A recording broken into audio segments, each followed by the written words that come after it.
tô chegando agora, pedalei 35 quilômetros. Eu pedalei até agora, numa chuva grande. É muito bom você pedalar na chuva, porque a chuva dá uma resistência no seu corpo.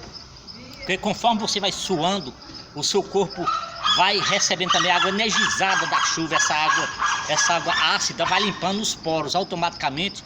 E com a respiração também você fica com os pulmões mais fortes, mais resistentes.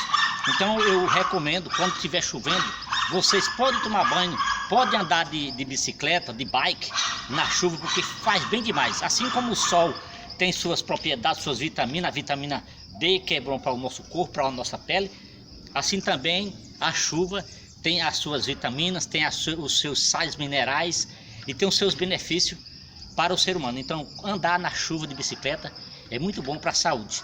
É só um recado que eu estou passando para vocês. Como eu falei, meu nome é Danúbio Gugel, sou terapeuta homeopático, terapeuta também vibracional, que trabalho com a vibração do ser humano. E é só isso, é só um recado que vai passar para vocês. Pedalar faz bem à saúde. Obrigado.